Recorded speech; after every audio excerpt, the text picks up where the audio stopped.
환율 1,500원 돌파. 당신의 집값이 위험하다. 지금 당장 확인해야 할 4가지. 환율 1,500원의 진짜 의미 숫자가 아니라 위기 신호. 환율이 1,500원을 넘는다는 것은 단순히 달러 값이 비싸졌다는 의미가 아닙니다. 이것은 시장이 한국 경제를 바라보는 신뢰의 온도계가 급격히 내려갔다는 신호입니다. 정상적인 성장 국면에서 환율이 1,500원을 돌파하는 경우는 거의 없습니다. 이 수치는 대개 글로벌 금융위기국가 신용도에 대한 의심 혹은 외환 수급이 급격히 무너질 때 등장합니다. 환율이 급등하는 근본 원인은 명확합니다. 달러를 사려는 사람은 많아지는데 달러를 벌어들이는 힘은 약해졌다는 뜻입니다. 즉 수출 경쟁력, 투자 매력, 금융 안정성 중 하나 이상의 문제가 생겼다는 이야기죠. 환율 1,500원은 지금 당장 무너진다는 선언이 아니라 위험 구간에 진입했다는 경고음입니다. 이 신호를 가볍게 넘기면 안 되는 이유는 이후의 전개가 금리부채 실업 같은 다른 변수들과 맞물릴 가능성이 매우 높기 때문입니다.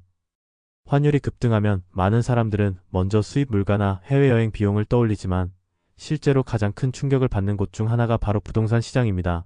특히 한국처럼 가계부채 비중이 높고 주택 구매가 대출에 크게 의존하는 구조에서는 환율 상승이 곧바로 여러 경로를 통해 부동산을 압박합니다. 경기가 둔화되면 원래 중앙은행은 금리를 내려 소비와 투자를 살리고 싶어 합니다. 그러나 환율이 급등한 상황에서는 이야기가 달라집니다. 금리를 내리는 순간 원화 가치가 더 약해지고 이는 외국 자본의 추가 이탈로 이어질 위험이 있습니다. 환율 상승은 수입 물가를 자극하고 이는 곧 생활비 상승으로 이어집니다. 물가는 오르는데 소득이 빠르게 늘지 않으면 소비는 줄어들 수밖에 없습니다. 자영업자와 중소기업부터 체력이 약해지고 고용 불안이 커집니다. 사람들의 관심은 집을 사야 하나에서 지금 버틸 수 있을까로 이동합니다. 부동산은 언제나 심리의 영향을 크게 받는 시장이기 때문에 이 분위기 변화는 치명적입니다. 이들이 시장에 내놓는 금매는 주변 시세를 끌어내리는 기준점이 되고 이는 다시 시장 심리를 얼어붙게 만듭니다.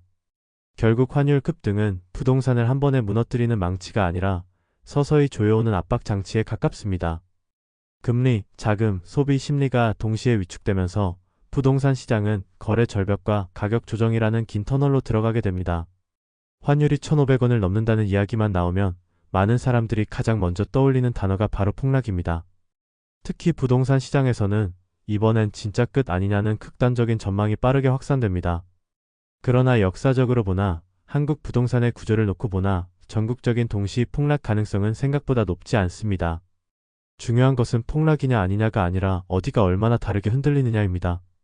급락을 완충하는 구조적 장치. 먼저 한국 부동산은 구조적으로 급락을 완충하는 장치가 많습니다. 대표적인 것이 공급 조절입니다. 민간 분양과 정비 사업은 정부 정책, 금융 환경 인허가 속도에 따라 쉽게 멈추거나 늦춰집니다. 가격이 빠질 것 같으면 공급이 줄어들고 공급이 줄면 급락은 자연스럽게 완화됩니다.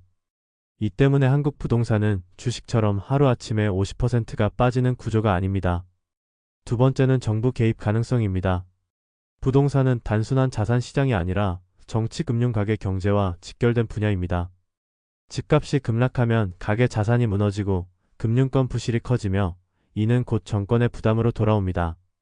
그렇다고 해서 안심해도 된다는 뜻은 아닙니다. 폭락은 형태를 바꿔서 옵니다. 전국이 동시에 무너지는 대신 지역계층 상품별로 철저한 양극화가 발생합니다.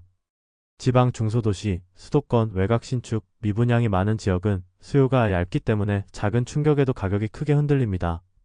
이런 곳에서는 마이너스 30%, 마이너스 40% 하락도 현실적인 시나리오입니다. 반면 서울 핵심 지역이나 교통합군 일자리 접근성이 뛰어난 곳은 이야기가 다릅니다. 이 지역들은 거래량이 줄어들 수는 있어도 매물이 쉽게 쏟아지지 않습니다. 집주인들이 버틸 여력이 있고 대체 수요가 존재하기 때문입니다. 이 경우 가격은 급락보다는 장기 정체나 완만한 조정 마이너스 10-20% 형태로 나타날 가능성이 큽니다. 또 하나 중요한 포인트는 시간입니다. 많은 사람들이 폭락을 짧은 시간 안에 큰 폭으로 떨어지는 것으로 생각하지만 부동산에서 더 무서운 것은 몇 년간 이어지는 침체입니다. 거래는 거의 없고 가격은 조금씩 내려가며 반등에 대한 기대는 사라진 상태. 이런 국면에서는 체력이 약한 사람부터 하나씩 시장에서 탈락하게 됩니다. 결국 환율 1,500원 상황에서의 부동산 리스크는 모두가 동시에 망한다는 공포가 아니라 누군가는 크게 다치고 누군가는 오래 묶인다는 현실에 가깝습니다. 폭락 여부를 묻기보다 내가 있는 위치가 어느 쪽에 속하는지를 냉정하게 따져보는 것이 훨씬 중요합니다. 환율이 1,500원을 넘는 순간 사람들은 그 숫자 자체에 집중합니다. 그러나 진짜 위험은 환율이라는 결과가 아니라 그 환율을 만들어낸 내부 구조가 동시에 흔들릴 때 나타납니다. 환율은 언제나 마지막에 드러나는 경고등이고 실제 폭발물은 그 아래에 겹겹이 쌓여 있습니다. 특히 부동산 시장을 위협하는 핵심 요소는 단일 변수가 아니라 여러 리스크가 한꺼번에 맞물리는 순간입니다. 환율이 급등한 상황에서는 금리를 쉽게 내릴 수 없습니다.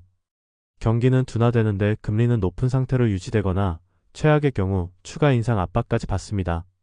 집은 장기 부채를 전제로 한 자산이기 때문에 소득의 지속성이 흔들리는 순간 수요는 급격히 위축됩니다.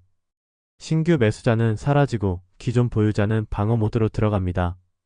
환율 1,500원은 이연쇄 반응이 시작될 수 있는 임계점에 가깝습니다.